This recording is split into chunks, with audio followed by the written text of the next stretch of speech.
Today I will be teaching you the factor sums of grade 10, but don't forget these types of sums I do believe that you not done previously, right? If you want to get more than 95 formats, knowing these types of sums is essential. So therefore learn these sums properly to become an expert in maths.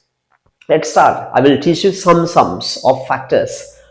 How to factorize this one? X to the power minus 6, y to the power minus 6. Yes, x to the power minus 6 minus y to the power 6. X to the power 6 minus y to the power 6. Really, are we able to get the term x or y as the common term? Yeah, really we can't take. But really this, x to the power 6 can be written as, x to the power 6 can be written as x to the power 3 to the power 2. So this means again you are able to get this one as x to the power 3 times 2 is 6. So anyway, we are able to write that x to the power 3 to the power 2. Now I will tell you the reason of writing this expression, this term in this sense.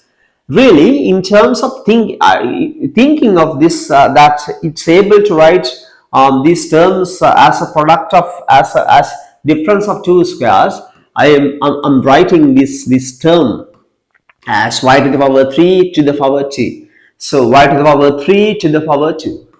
Right now, you've been taught that, x square, if x square minus y square, these terms can be factorized as x plus y times x minus y. So likewise, these terms you could write as x to the power 3 minus y to the power 3. And also x to the power 3 plus y to the power 3. These are the factors. Okay, difference of two squares. Yeah, really, this is the answer.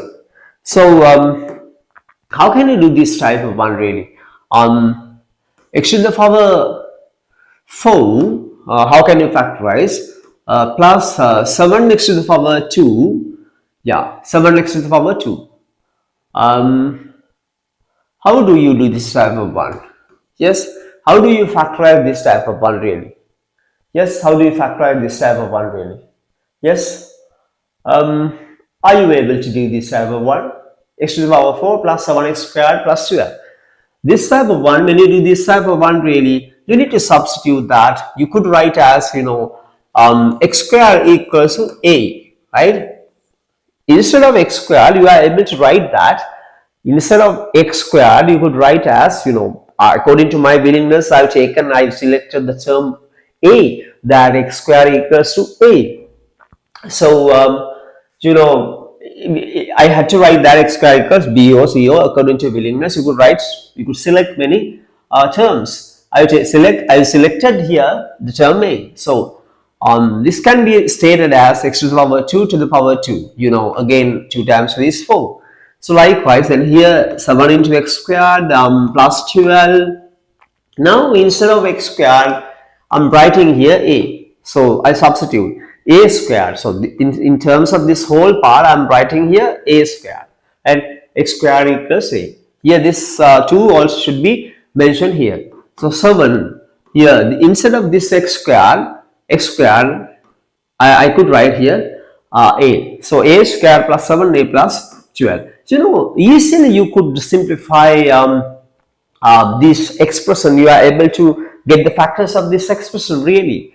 A square plus 7, a plus 12. So you could get the factors of 12 really, so that you can get 7 here when you add these two digits, which is 7. So right now we could write that a squared plus 3a plus 4a or 4a plus 3a plus 12.